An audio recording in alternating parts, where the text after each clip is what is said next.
hoy la sección expositiva la vamos a tener en Lucas 12 del 13 al 21. Y vamos a estar predicando bajo el título Jesús advierte sobre la necedad de acumular riquezas. Jesús advierte sobre la necedad de acumular riquezas. Vamos a leer el texto de oro que se encuentra, disculpen, está bastante largo, en Eclesiastés 5 del 10 al 16. Está en la pizarra, sin embargo pueden también leerlo de sus propias Biblias. Y dice así, 12 del 13 al 21, si es eso lo que están hablando allí. Bien, el que ama el dinero no se saciará de dinero. El que ama el mucho tener no sacará fruto. También esto es vanidad. Cuando aumentan los bienes, también aumentan los que los consumen. ¿Qué bien pues tendrá su dueño sino verlos con sus ojos? Dulce es el sueño del trabajador. Coma mucho, coma poco, pero al rico no le deja dormir la abundancia. Hay un mal doloroso que he visto debajo del sol. La riqueza es guardada por sus dueños para su mal, las cuales se pierden en malas ocupaciones, y a los hijos que engendraron nada les queda en la mano. Como salió del vientre de su madre desnudo, así vuelve yéndose tal como vino. Y nada tiene de su trabajo para llevar en su mano. Este también es un gran mal, que como vino, así haya de volver. ¿Y de qué le aprovechó trabajar en vano? Te damos gracias, Señor, en esta mañana. Te pedimos que tú bendigas la iglesia, que tú nos ayudes a predicar esta escritura, que tú nos ayudes a sacar de esto la enseñanza que nos toca a cada uno por medio de la administración de tu Espíritu Santo, Señor, porque si tu Espíritu Santo no nos habla espiritualmente a nuestro espíritu, por gusto enseñamos y por gusto nos esforzamos. En el nombre de Jesús te alabamos y te bendecimos. Amén. Gracias, Señor. Bien. En la clase pasada, o sea, 15 días atrás, estuvimos viendo cómo Jesús advirtió a sus discípulos acerca de qué. ¿Alguien se acuerda de qué los advirtió? De los fariseos de enseñanza. No. Les advirtió de las... ¿De qué? La incredulidad de los fariseos. No. De las persecuciones que vendrían, ¿verdad?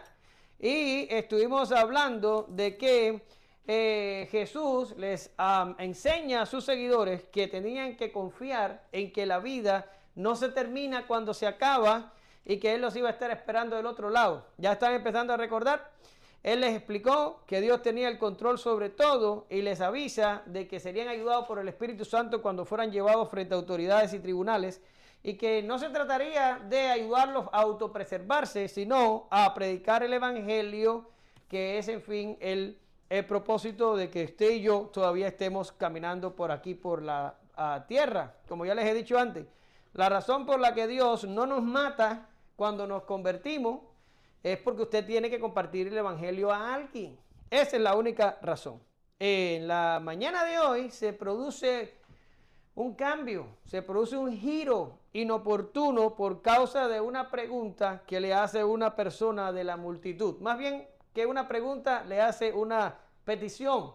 Y al esta persona irrumpir en el discurso de Jesús y pedirle esto, Jesús aprovecha el tema para hablarles sobre la avaricia y les enseña una parábola. Así que de todas estas cosas vamos a estar hablando. Hablaremos del rico insensato, el rico insensato y los peligros que entraña en poner nuestra confianza en las riquezas inciertas. Dicho esto, tenemos un contenido corto.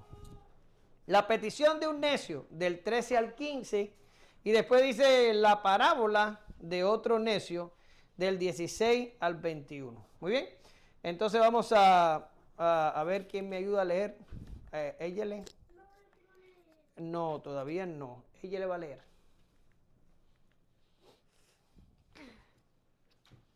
Le dijo uno de la multitud: Maestro, di a mi hermano que parta conmigo la herencia. Mas él le dijo: Hombre, ¿quién me ha depuesto sobre vosotros como juez o partidero? Y les dijo: Mirad y guardaos de toda avaricia, porque la vida del hombre no consiste en la abundancia de los bienes que posee. Muy bien, gracias. La vida del hombre no consiste en la abundancia de los bienes que posee. Lo primero que tenemos que valorar aquí es que se produce un cambio de audiencia. Y esto es muy importante que los tengamos en cuenta. Jesús estaba hablando de asuntos sublimes. Jesús estaba hablando de la persecución de sus seguidores, de la vida y el juicio después de la muerte.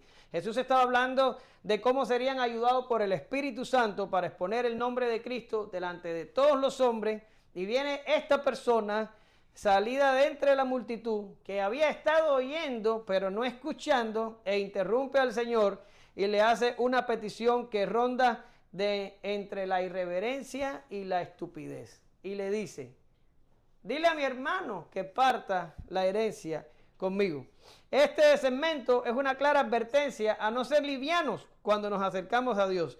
Tenemos que estar conscientes de quién es Dios y tenemos que estar apercibidos acerca de su voluntad, para cuando vengamos delante de Él no hagamos peticiones vanas. ¿Usted se imagina Jesús hablando de todas estas cosas y viene desinformado y le dice: dile a mi hermano que parta la herencia? Hombre, que no está hablando de eso, ni Jesús es juez para que esté. Y Él le hace esta petición ridícula a Jesús. Finalmente, para dejar este inciso atrás, tenemos que entender que las palabras que Jesús va a decir a continuación, que es lo que vamos a estar viendo en esta clase, Jesús se las dice al hombre y a la multitud, no le está hablando a discípulos. Por tanto, difícilmente nosotros podemos hoy aplicar las cosas que vamos a estar diciendo a creyentes. No quiero que salgan de aquí hoy pensando de que esta escritura se aplica a vosotros, no. Pero no quiero que tampoco se sientan livianos. ¿Por qué razón? Porque si alguno de ustedes se identifica con el mensaje, si ustedes dicen: yo estoy igual que el rico insensato, yo estoy acumulando riquezas y riquezas y riquezas, lo más probable es que no seas creyente. Y es el peligro de esta escritura. Los creyentes no actúan como actúan las dos personas de las que vamos a estar hablando hoy. Los dos necios de los que vamos a estar hablando hoy, los creyentes no actúan así. Y si tú actúas así, entonces lo más probable es que no seas un creyente. Quiere decir, el texto no es para nosotros, pero es un filtro importante que nos dice si estamos o no en la verdad. Una persona nacida de nuevo no se va a comportar de la manera que se comportaron estas dos personas. Ahora, volviendo a el que hace la petición y hablando sobre la irreverencia de la petición, que es el inciso B allí en la pizarra, tengo que decir que las disputas por herencias eran comunes en los tiempos de Jesús. Y no en los tiempos de Jesús. Yo me acuerdo que cuando yo salí de la universidad y entré me quedé sin estudiar, dije: me tengo que buscar un trabajo. Y el primer trabajo que me apareció por 4 meses, fui secretario en el Tribunal Municipal de Florida. Y me acuerdo que allí hubo una disputa muy sonada de una familia de Céspedes que se había muerto el padre y el padre tenía un polaquito. Eso lo entienden los cubanos, pero ustedes no van a entenderlo jamás. Bueno, el polaquito es un carrito parecido al blanquito que tú tienes, chiquitico, más o menos así, más chiquito todavía, que tienen el motor atrás, lo tienen atrás, no adelante. Adelante lo que tienen es un maletero.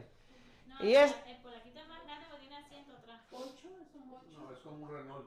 ¿Sí? Ok, en algún momento después les enseño lo que es un polaquito, pero era un carrito bien pequeñito, era una vergüenza de carrito. Y generalmente eran para los países fríos. Por supuesto que no me estoy refiriendo al de Martín, me estoy refiriendo al polaquito. Y era una vergüenza de carrito porque eran para países fríos y en Cuba se calentaban mucho y siempre andaban con el maletero de atrás abierto para que le entrara aire al motor. Bien, cuando este señor muere, le deja a la familia un polaquito.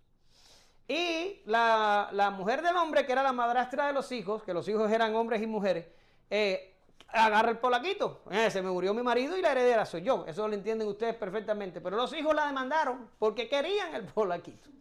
Y fue un juicio que duró unas cuantas secciones y a la larga la jueza le dijo a la mujer que se podía quedar con el polaquito, pero que tenía que darles el valor del polaquito dividido entre el número de hijos según la caja de resarcimiento. Eso en cubano significa que lo que iban a recibir eran 40 y pico pesos cubanos, cada uno de herencia de su padre.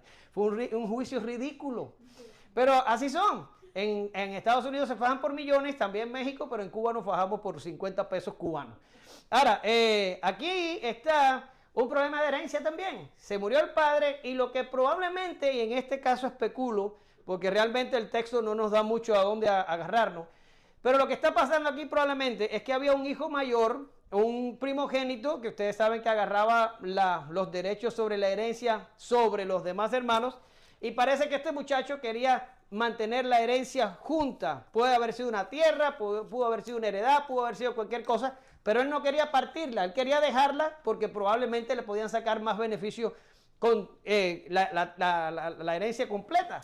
Pero había un joven, un hermano menor, ya ustedes saben, más inexperto, más inmaduro y más ambicioso, que él sí quería su parte para hacer con su parte lo que les diera la gana.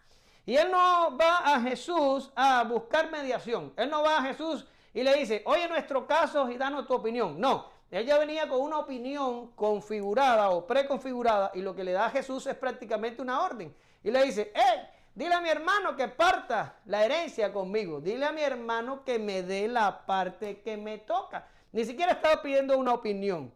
Esto es más o menos, si especulo, qué es lo que estaba pasando. La respuesta de Jesús refleja su perplejidad e irritación por la interrupción inoportuna de esta persona. Su tácita resolución de no involucrarse en este asunto lo demuestra. Aquellos que se acercan a Dios para pedir tonterías solo serán avergonzados. Mire lo que dice Job 35:13. Ciertamente Dios no oirá la vanidad ni la mirará el omnipotente. Aquí vanidad viene del hebreo shav, S-H-A-V, como quiera que se pronuncie, y se refiere a lo vacío, a lo inútil, a lo sin valor. Dios no presta atención a las peticiones que carecen de sustancia o que están desalineadas con su propósito. ¿Sí? Esto era una petición absolutamente irreverente. Pero Jesús aprovecha la ocasión y ya que lo habían interrumpido, Jesús se gira para hablarles sobre la avaricia. Y la mejor traducción ahí es guardaos de todo tipo de avaricia o guardaos de toda clase de avaricia. El mandamiento 10 prohíbe la codicia, que es una manifestación externa de la avaricia. La avaricia es un deseo del corazón. La codicia es un resultado de la avaricia. ¿Quién es codicioso? El que es avaricioso. Y la codicia radica en querer lo que otros tienen, no conformarse con lo que uno tiene y querer lo que tiene el vecino. Mientras que la avaricia es el deseo de retener lo que se tiene a toda costa y no compartirlos con nadie más. Los avaros están caracterizados por un fuerte apego a lo que poseen. Temen perderlo. Van a ser capaces de cualquier tipo de cosa por mantener sus posesiones. El avaricioso no comparte, no extiende la mano. Su meta es la acumulación para sentir seguridad y bienestar. En una persona de esta clase, el solo pensar vivir una vida de dependencia de algo externo a lo que ellos poseen le genera una fuerte ansiedad. Quiere decir, el avaricioso no puede ser creyente. ¿Por qué razón? Porque el avaricioso confía en lo que tiene. ¿En qué? En lo que tiene. Cualquier cosa que tenga, eso es en lo que donde tiene la seguridad y la esperanza. No son capaces de confiar en Dios. No son capaces de confiar en nadie porque ellos confían solamente en lo que tienen en la mano. Y si lo que tienen en la mano se les termina, esto les genera una fuerte ansiedad. El cristianismo es exactamente lo opuesto. Por eso es que usted ve a Jesús en muchas ocasiones a mandar a otros a que se despojen de sus bienes. Ahora, no es que los bienes sean un problema en sí mismo, pero aquellos que ponen su confianza en lo que tienen jamás podrán confiar en Dios. Como dijimos en clases anteriores, la forma de contrarrestar el deseo de la avaricia es dando, es decir, despojándose de aquello a lo que sienten apego. Miren lo que dice aquí. Vended lo que poseéis. Y lo vamos a ver en la clase que viene, no se preocupen. Y dad limosnas. Haced bolsas que no envejezcan, tesoros en los cielos, que no se agoten, donde el ladrón no llega, ni la polilla destruye. Esto no lo voy a explicar porque hoy estoy ronco, perdonen mi voz. En 15 días vamos a estar hablando exactamente de este texto. Estoy ronco desde ayer, yo pensé que fue el zacate, pero yo creo que es un virus. Bien, la vida del hombre, el Señor le dice, guardaos de toda clase de avaricia, porque la vida del hombre no consiste en la abundancia de los bienes que posee. Vamos a ver primero la vida del hombre, porque es poderosa esta afirmación de Jesús. Jesús habla la vida del hombre. ¿Qué es la vida del hombre? Para hablar un poquito sobre esto, tenemos que irnos al texto que yo, en mi opinión humilde, es uno de los más profundos de la Escritura. Y está en Hechos 17, del 24 al 28. Y allí les hice un corchete porque tuve que cortar una parte porque no me cabía en la diapositiva. Pero voy a leerles desde la computadora. Y dice así: el Dios, escuchen, el Dios que hizo el mundo y todas las cosas que en él hay, siendo Señor del cielo y de la tierra, no habita en templos hechos por manos humanas, ni es honrado por manos de hombre como si necesitase de algo. Y ahora continúa. Pues Él es quien da a todos vida y aliento y todas las cosas. Y de una sangre ha hecho todo el linaje de los hombres para que habiten sobre la faz de la tierra.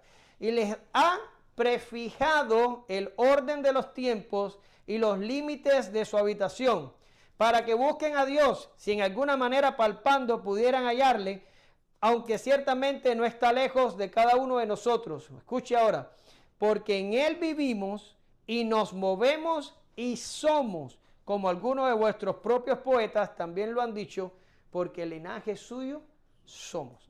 No tengo el tiempo, aunque sí la disposición, para entrar en este pasaje de una forma plena. Solamente les voy a enunciar 4 verdades que podemos extraer del pasaje con la mera lectura. O sea, leemos el pasaje y podemos sacar 4 verdades inmediatamente sin mucho esfuerzo. La primera verdad: Dios es el creador, nosotros la criatura. Fíjate que no estoy hablando de ser hijo o no de Dios, no, estoy hablando de nuestro estado como criatura. Dios es el creador, nosotros la criatura. 2, tenemos vida porque Dios nos la da. Y esto incluye hombres creyentes, hombres impíos, incluye animales, plantas. El universo completo existe porque Dios lo hace existir. Usted vive porque Dios te permite vivir. Cada respiración, cada átomo, cada aliento no son nuestros, son de Dios. Ni siquiera nuestra alma nos pertenece. El sentimiento de que somos dueños de nosotros mismos y que nuestro destino está en nuestras manos es un acto peor de ignorancia, de la peor ignorancia y arrogancia. Nosotros no nos pertenecemos. Nosotros somos propiedad de Dios. Piénselo. Dios es el creador de todas las cosas. Y una de esas cosas es usted y soy yo. Por tanto, nosotros no somos nuestros dueños y nuestro destino no está en nuestras manos. Todas estas cosas caen en Dios. Les guste o no, esta es la verdad bíblica. Mira lo que dice 1 de Crónicas 29:14. Este es David hablando y dice: porque ¿quién soy yo y quién es mi pueblo para que pudiésemos ofrecer voluntariamente cosas semejantes? Pues todo es tuyo y de lo recibido de tu mano te damos. En este sentido, todo intento deliberado de los hombres en buscar realización personal o felicidad está condenado al fracaso. Tácitamente, no fuimos hechos para vivir para nosotros. Lo voy a repetir. No fuimos hechos para vivir para nosotros. No. Y si entonces dice, no, yo voy a vivir como me dé la gana, entonces te vas a enfrentar a toda una serie de sinsabores e infelicidades que van a terminar con tu condenación eterna. ¿Sí? Porque fuimos creados para la gloria de Dios, nos guste o no. La vida del hombre no no consiste en la abundancia de los bienes que posee, pero no consiste en lo que es, ni en lo que quiere realizar, ni en lo que obtiene, ni en lo que quiere obtener. No consiste ni en lo que cree, ni en lo que deja de creer. La vida del hombre le pertenece a Dios. Todo lo que usted cree que es suyo, no es suyo. Y ahorita vamos a hablar del rico insensato y usted se va a dar cuenta que nada es nuestro. ¿Se acuerdan cuando hablábamos de, ¿cómo se llamaba? El Ireneo, ¿verdad? No era Ireneo. El mártir con el que cerramos las conclusiones de la clase pasada. No. Bueno, con ese. Y él estaba diciendo en la carta que escribía a los romanos, y él decía, ahora entiendo que no quiero nada de este mundo. Y me acuerdo un mensaje de Alex de muchos tiempos atrás, que citó a alguien que decía que no es tonto aquel que pierde lo que no puede retener para ganar lo que no puede perder. ¿Se acuerdan? Es vital. No nos pertenecemos. Es una idiotez pensar que somos autosuficientes, que podemos lograr algo, que podemos ir tan lejos como quisiéramos. El apóstol Santiago advierte a los cristianos y le dice, cuidado con la soberbia y la arrogancia.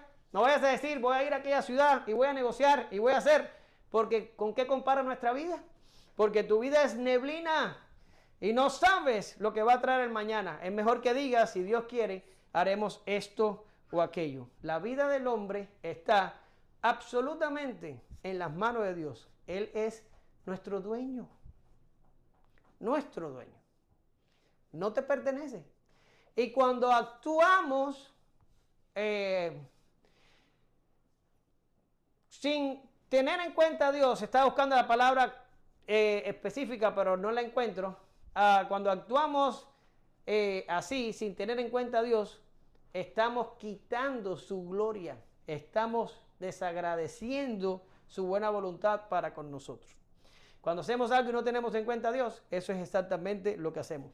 Nos rebelamos contra Él y le decimos, el plan tuyo puede que sea bueno, pero yo tengo uno mejor. ¿Sí? Ahora, en este caso no estamos hablando de otra cosa, sino solo de los bienes, y vamos a retomar el tema, porque me doy cuenta de que me pudo haber desviado un poquito. Y Jesús dice, la vida del hombre no consiste en la abundancia de los bienes que posee. Es un error común pensar que las posesiones materiales pueden hacer en nosotros lo que solo Dios puede hacer, a saber, darnos sentido, seguridad, propósito y plenitud. Las posesiones materiales jamás van a hacer estas cosas. No hay nada en esta creación que pueda hacer esto sino Dios. Por eso Agustín decía que nuestros corazones vagan hasta que encontremos a Dios y nos llene para siempre. Algo así, estoy parafraseando a Agustín. Ahora, si usted está prestando atención a todo lo que yo he venido diciendo, a lo mejor usted va a objetar y me va a decir, espera hermano, espera. Estás hablando que no son buenos tener riquezas, pero en la Escritura hay gente que tuvo riqueza y no fueron impíos, fueron creyentes.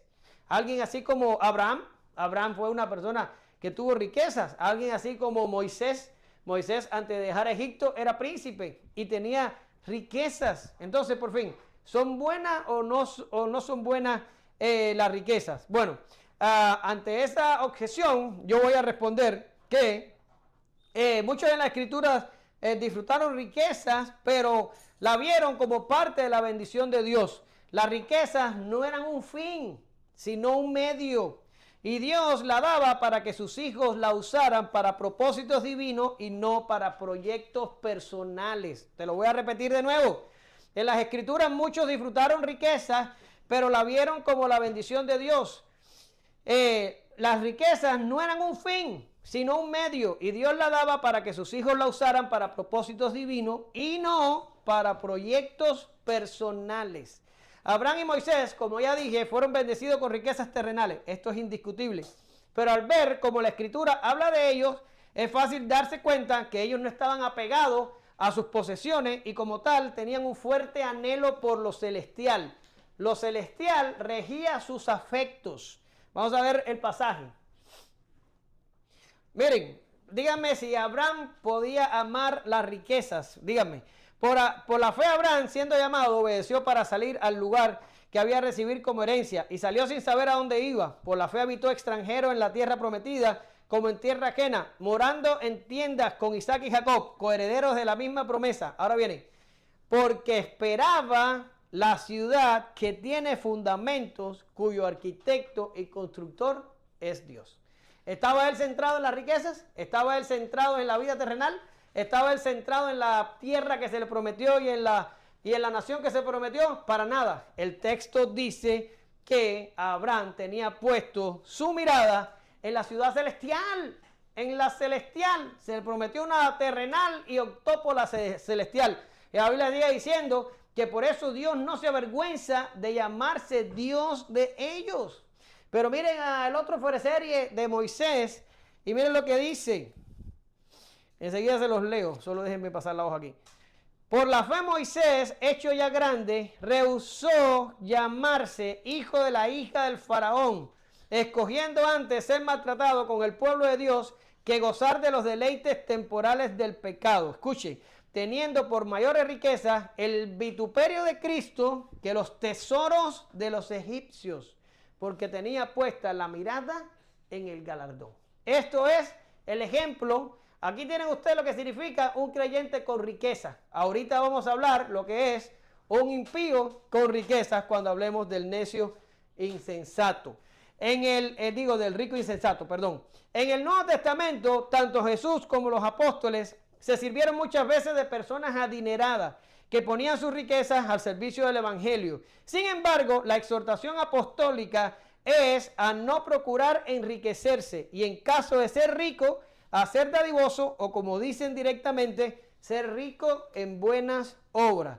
Y vamos a ver textos para que usted entienda dónde van las riquezas en la vida. Miren, y este texto está poderoso. Y mira lo que dice. Y algunas mujeres que habían sido sanadas de espíritus malos y de enfermedades, María, que se llamaba Magdalena, y de la que habían salido 7 demonios, Juana, mujer de Chuza, intendente de Herodes, y Susana, y otras, ¿qué dice ahí? Que le servían de sus bienes. Estas mujeres probablemente tenían cierta clase de riqueza, probablemente por el empleo que tenían sus esposos, y estas mujeres ayudaban al ministerio de Jesús. Y esto es hermoso, porque estamos hablando de Jesús, que puede multiplicar panes y peces, y que lo hizo 2 veces, pero no multiplicaba panes y peces para él. ¿Se da cuenta? Multiplicaba panes y peces para darle a la gente. Sin embargo, él no lo hacía para beneficiarse él. Y entonces, ¿cómo vivía Jesús? De las contribuciones que le daban, principalmente mujeres, en el tiempo que duró su ministerio. Es impresionante cómo el rey del universo viene y se hace pobre, tan pobre que podía hacer todo lo que quisiera y obtener todo lo que quisiera. Sin embargo, vivía de la contribución que le daban unas pocas mujeres. Es impresionante. Ahora, pero mire la iglesia. Dice, entonces una mujer llamada Lidia, vendedora de púrpura de la ciudad de Tiatira, que adoraba a Dios, estaba oyendo. O sea, estamos hablando de una persona que está familiarizada con el judaísmo, es una prosélita, así más o menos como Cornelio, ¿verdad que sí?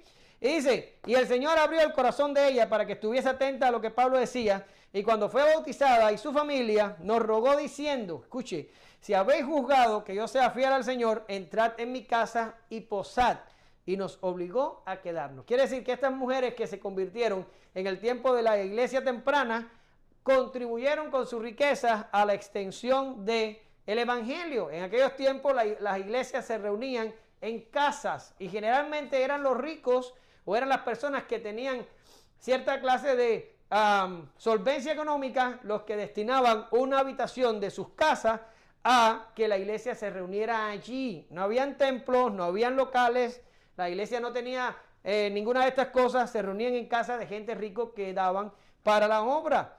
Así funcionaba la iglesia. Ahora, en cuanto a los que quieren hacerse ricos, Pablo advierte con un texto que estoy casi convencido de que todos ustedes se lo saben de memoria. Porque los que quieren enriquecerse caen en tentación y lazo y muchas codicias necias y dañosas que hunden a los hombres en destrucción y perdición.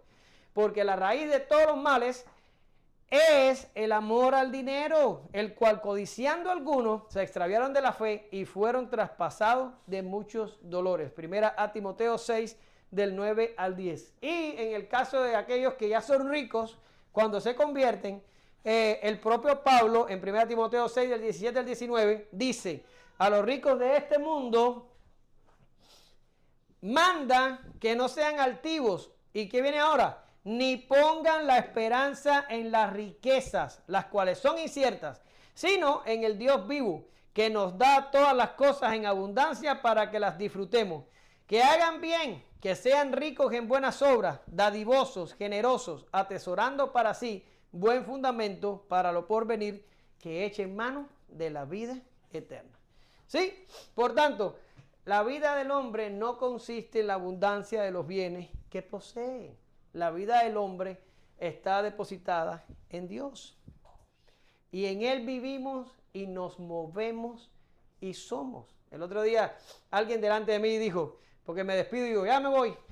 Y cuando me fui, me dice una persona, vaya con Dios, mijo. Y me paré así, miré. Y le dije, no digas vaya con Dios, eso es blasfemia. Y se quedó así como quien dice, ¿es blasfemia? Y le dije, es blasfemia, Dios está en todo lugar, nosotros nos movemos en Dios. Dios no va conmigo como si fuera una cosita metida en el bolsillo. Yo soy el que me muevo a través de Dios. Dios es más grande de lo que imaginas. Yo creo que todavía está pensando en qué es lo que yo le quise decir, porque ni cristiano es.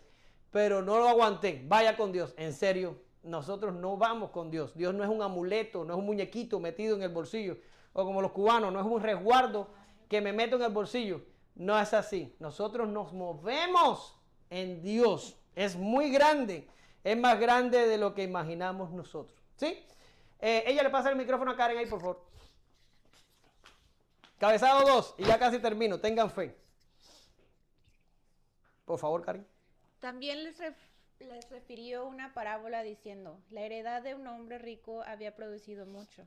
Y él pensaba dentro de sí diciendo, ¿qué haré porque no tengo dónde guardar mis frutos? Y dijo, esto haré, derribaré mis graneros y los edificaré mayores, y allí guardaré todos mis frutos y bienes, y diré a mi alma, alma, muchos bienes tienes guardados para muchos años, repósate, come, bebe, regocíjate. Pero Dios le dijo, necio, esta noche vienen a pedir tu alma y lo que has provisto, ¿de quién será? Así que él hace así el que hace para sí tesoro y no es rico para con Dios. Así es el que hace para sí tesoro, pero no es rico para con Dios. Hace unos meses atrás recibí una perturbadora llamada de alguien que yo le tengo un cariño entrañable y me dijo, obtuve el empleo. Y el único problema que voy a tener cuando empiece a trabajar es que no sé qué voy a hacer con tanto dinero. Y a mí se me rompió el corazón. ¿Sí? Rico insensato tenía el mismo problema que la persona que me llamó. No sabía qué hacer con la abundancia que le había sorprendido. La tierra había producido mucho.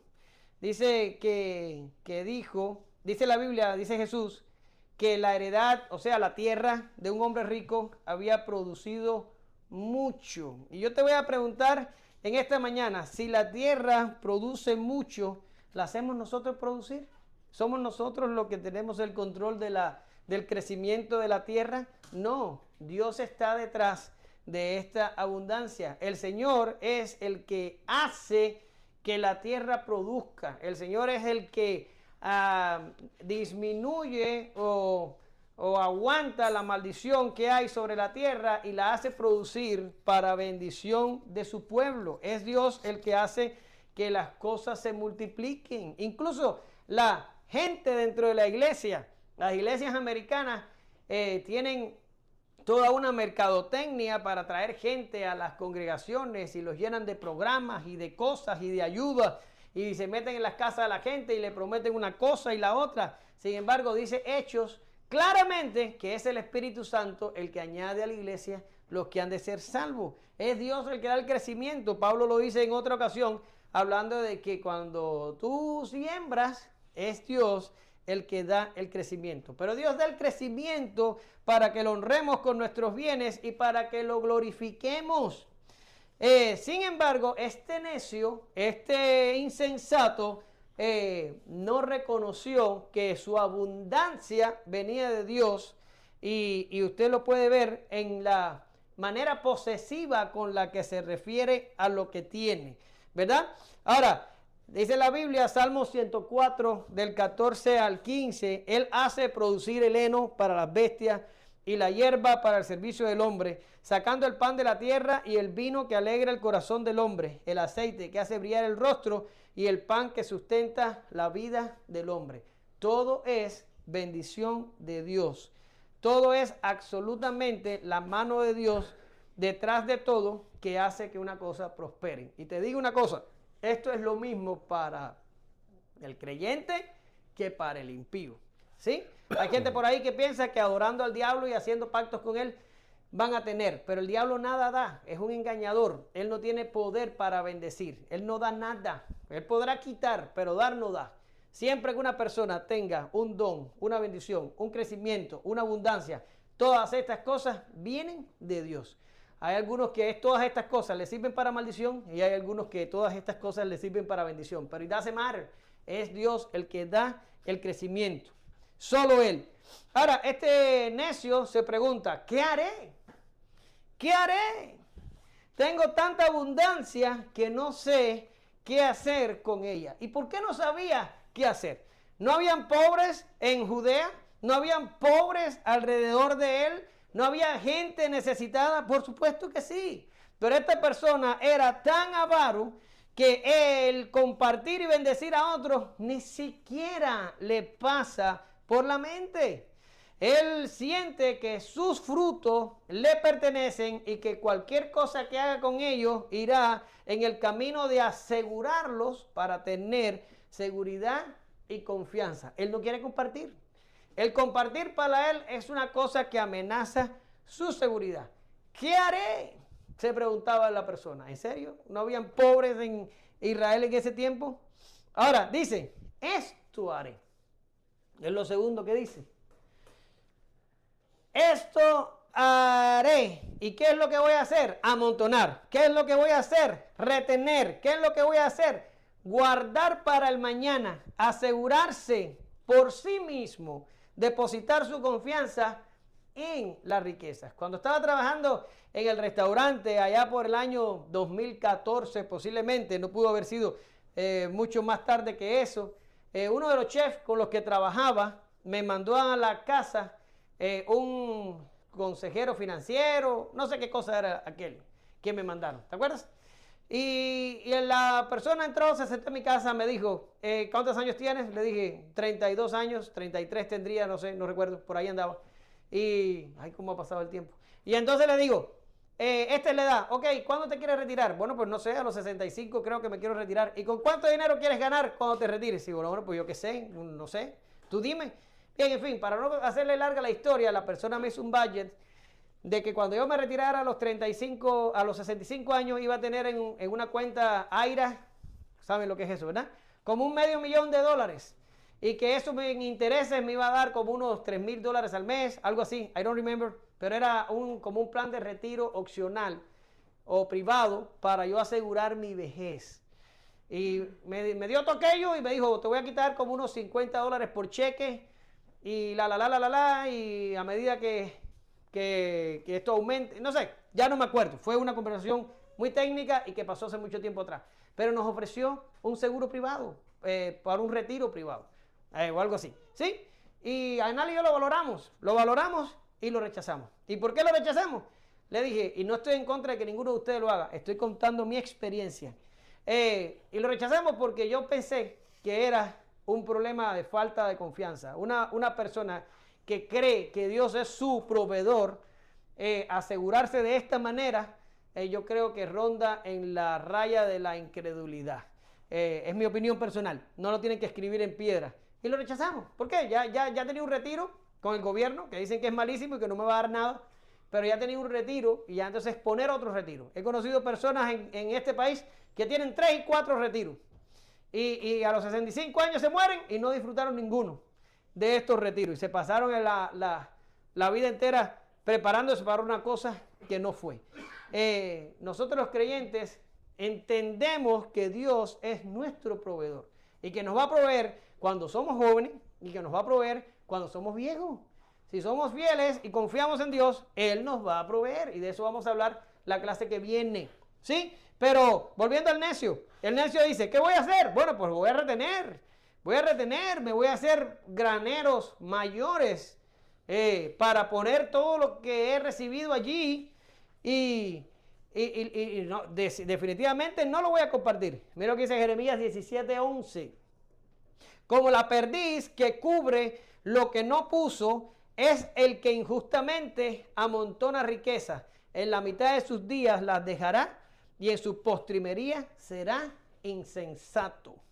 ¿Sí? La Biblia tiene los peores oráculos para aquellos que confían en las riquezas y que injustamente la amontonan. Pero este hombre sigue diciendo, bueno, pues voy a poner todo lo que tengo en mis graneros hechos más grandes y cuando ya lo tenga todo seguro y almacenado, voy a decirle a mi alma, gózate y alégrate porque largos días tienes para disfrutar de toda esta riqueza. ¿Se da cuenta a dónde llegaba el desvarío de este hombre? Él decía, mis frutos, mis graneros, mi cosecha, mi alma, todo era mí. Era un mí. Todo era de él, incluyendo el alma. ¿En serio? Mira lo que dice Salmo 10 del 4 al 6. Míralo aquí. Y dice, el malo por la altivez de su rostro no busca a Dios. No hay Dios en ninguno de sus pensamientos. Sus caminos son torcidos en todo tiempo. Tus juicios los tiene muy lejos de su vista. A todos sus adversarios desprecia. Ahora escuche. Dice en su corazón, no seré movido jamás. Nunca me alcanzará el infortunio. ¿Sí? Así funcionan los impíos. Así funcionan los avaros. Confían en ellos y ¿para qué necesitar a Dios? Ellos tienen todo lo que necesitan. ¿Ya? Pero ahora viene el momento de inflexión. Ahora viene la bisagra de cambio. Ahora viene la estocada final sobre una persona que piensa que es dueño de sí mismo y que él mismo puede apalancarse en sus propios propósitos. Y Jesús le dice, necio, esta noche vienen a pedirte tu alma. La Biblia de las Américas dice, esta noche vienen a reclamarte tu alma y lo que has guardado. ¿Para quién será? Y el pedirte es un poquito menos fuerte que el reclamarte. Ya para cuando te estoy reclamando el alma es porque te estoy dando a entender de que tú no puedes sostenerla por ti mismo. O en otras palabras, ¿quién en esta vida puede evitar morirse cuando Dios venga a reclamarle el alma? ¿Cómo lo vas a evitar? No puedes evitarlo. Mi abuelo decía, el día que yo voy a morir está ahí puesto con día, hora, minutos, todo. Ese día es el día de mi partida. Uno viene a este mundo con hora de entrada y con hora de salida. Así él lo decía. Y ahorita el texto que leíamos de Hechos decía que Dios pone límites a nuestra habitación. Y probablemente lo que quiera decir el pasaje es exactamente lo que mi abuelo decía. Que el día en el que vamos a morir está ya establecido. Y de ese día nadie nos va a librar. ¿En cuándo nos encontrará? No sabemos. Puede que seamos jóvenes, puede que seamos viejos, puede que estemos en el intermedio. ¿Quién sabe? Puede que seamos niños. Pero cuando nos toca partir y no le puedes decir al Señor, espera, que no me dio tiempo a hacer esto. O no me dio tiempo a hacer aquello. El día que tocó partir y se acabó. El argumento de Jesús es irrevocable. Este necio se cree dueño de todo lo que posee y en realidad es dueño de nada. Pero esa noche irremisiblemente morirá y nada puede hacer para impedirlo. Si tú no eres dueño de tu alma, no eres dueño de nada. Porque una vez muerto, las riquezas ya no le pertenecen. Una vez muerto, los familiares nada pueden hacer, ni él puede hacer. Una vez muerto, todo termina.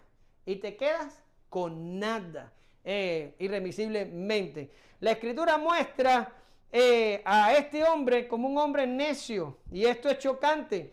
Pues para la sociedad y todos los que están alrededor de él lo ven como alguien de éxito, ¿sí? Usted pasa por un lugar y usted ve una casa gigantesca y unos buenos carros afuera y trabajadores arreglando el pasto y arreglando las cosas y usted dice, wow, allá adentro debe vivir alguien que ha tenido mucho éxito y que ha logrado acaudalar un cierto tipo de estatus. Sin embargo, aquellos que se preocupan por establecerse en este mundo y no establecer para la vida eterna, la Escritura los llama necios. No importa cómo la sociedad los llame, no importa la idea o la opinión que tenga la gente, la Escritura los llama necios. Así es como los llama. Y esto es algo muy común, que Dios y nosotros tengamos formas diferentes de llamar a las cosas y de medir las cosas. Tenemos que tener cuidado porque incluso esto es un error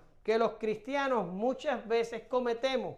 Pensar que alguien es exitoso porque realiza cosas y Dios en realidad no lo mide así. El propio Samuel, que era todo un profeta y todo un iluminado, se equivocó cuando estaba escogiendo a el rey para Israel, ¿verdad? Y Dios le tuvo que decir, tú miras la apariencia, yo miro más allá de la apariencia. Les traigo un texto que ustedes también conocen para que se den cuenta que los cristianos también podemos cometer este tipo de errores de juicio. Miren lo que dice Apocalipsis 3, del 17 al 18. Esta era la condición de una iglesia. Estamos hablando ahora a creyentes. Y miren lo que dice. Porque tú dices, yo soy rico y me he enriquecido y de ninguna cosa tengo necesidad. Esa es la opinión de los hombres. Ahora mire la opinión de Dios. Y no sabes que tú eres un desventurado, miserable, pobre, ciego y desnudo. Dense cuenta de la situación dramática de esta gente. Y Dios le dice, por tanto, yo te aconsejo que de mí compres oro refinado en fuego para que seas rico y vestiduras blancas para vestirte y que no se descubra la vergüenza de tu desnudez. Y unge tus ojos con colirio para que veas, ¿verdad? Esto era una iglesia y la iglesia estaba diciendo, somos ricos, nos hemos enriquecido, de nada tenemos necesidad. Y de lo único que tenían necesidad era de Dios. Y Dios le dice, ustedes son unos desventurados, miserables, pobres, ciegos y desnudos. Ahora, si tú miras esas 5 palabras, esas 5 palabras son cosas que tú puedes terrenalmente hablando corregir con un poco de esfuerzo, ¿sí? Tú puedes dejar de ser desventurado, miserable, pobre, ciego y desnudo por tu propia mano. Esto es cierto. Sin embargo, Dios no los manda a trabajar. Dios le dice, te aconsejo que de mí, dice Dios, compres oro refinado en fuego, no el oro que te venden en eBay, para que seas rico, vestiduras blancas de mí, para vestirte, santidad, para que no se descubra la vergüenza de tu desnudez, y unge tus ojos con colirio para que veas. Que en otras palabras, lo único que nos deja ser desventurado, miserable, pobre, ciego y desnudo es la acción de Dios y la provisión de Dios, que no es material, sobre nuestra vida. ¿Lo ven? Esta noche vienen a pedir de tu alma, le dijeron al necio. Lo que has guardado, ¿de quién será? ¿De quién será? Te tragaste la chapa, como decimos en Cuba, y te moriste. ¿De quién será lo que dejaste? Pues quién sabe de quién será. De otro será, o de otra, o en última instancia de Dios. Pero seguro no será del necio, pues para ese entonces estará muerto. Y ahora viene la evaluación de su vida. Ahora viene hacernos las preguntas importantes. ¿Se llevó algo con él? Nada. ¿Le beneficia lo que deja para dónde va? Difícilmente. Y la última pregunta, entonces, ¿para qué sirvió? Para nada. Lo leíamos al principio en Eclesiastés. Cuando te pones a analizar la vida, de romperte la cabeza y romperte la cabeza para lograr cosas materiales, a la larga sirven para nada. Para nada. Entonces Jesús dice, así es el que hace para sí tesoro, pero no es rico para con Dios. Ahora, cuando Jesús dice no es rico para con Dios, está refiriéndose a que podemos comprar la salvación. Se está refiriendo a que si de alguna manera podemos amontonar riquezas con Dios, ¿compramos entonces la salvación? Sabemos que no es así. Mira lo que dice el Salmo, la salvación no la podemos comprar. Los que confían en sus bienes y de la muchedumbre de sus riquezas se jactan, ninguno de ellos podrá en manera alguna redimir al hermano, ni dar a Dios por su rescate. Y mira lo que dice entre paréntesis, porque la redención de su vida es de gran precio y no se logrará jamás. Usted no puede comprar su redención con dinero. No se puede comprar. La salvación es por la fe. Pero cuando dice Jesucristo que somos ricos para con Dios, es porque Dios nos recompensa por las obras que son provocadas por la evidencia de la salvación en nosotros, ¿sí? Ahora, como un verso de cierre, un broche para pasar a las conclusiones y para de alguna forma concluir todo lo que estamos hablando, decimos, si los que viven para sí mismos no se librarán del juicio de Dios. Los que ponen su confianza en la riqueza solo encontrarán vergüenza y destrucción, si no en este mundo, entonces en el próximo.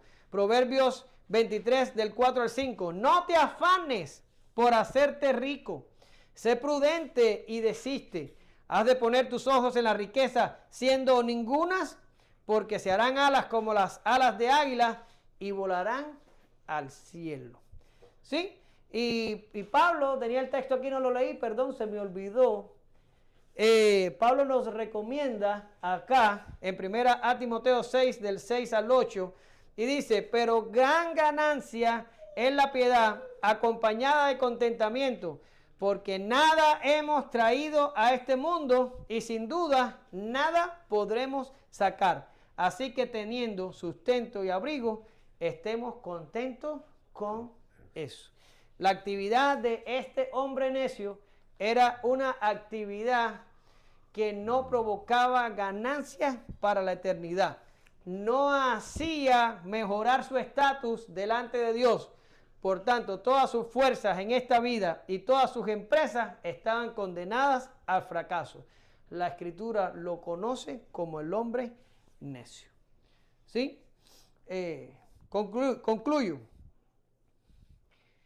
Me pregunto cuánto hicieron caso a Jesús una vez que terminó de enseñar estas cosas.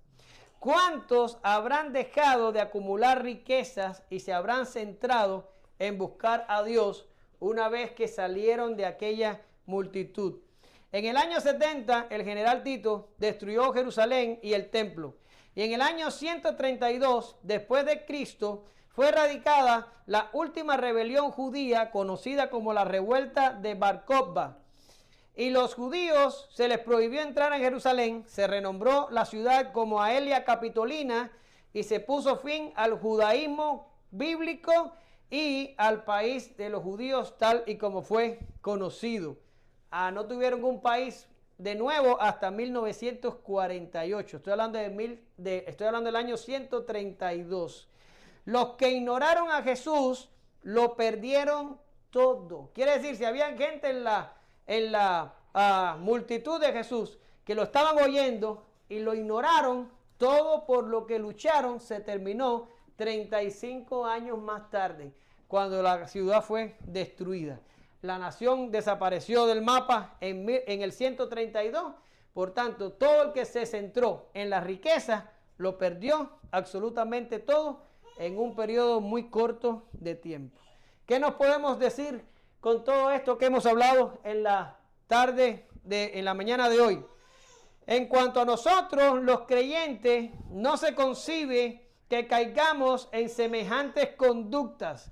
Aquellos que quieren enriquecerse y que amontonan para sí mismos son identificados en la Escritura como apóstatas.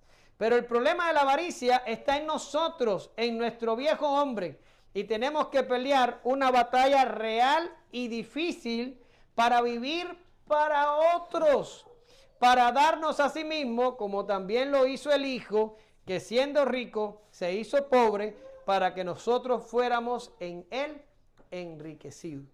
Si algo nos llevamos de esta clase hoy, es que como creyentes e hijos de Dios, tenemos que empezar a vivir para otros. No podemos vivir para nosotros mismos. Te damos gracias, Señor, en esta mañana.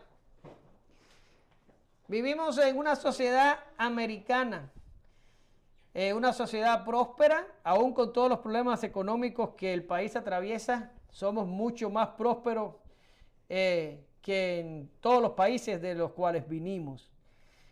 Y aquí se mide el éxito y la realización personal por la cantidad de cosas materiales que tenemos. Y eres aceptado mientras más ganas y mientras más alto tienes el estatus.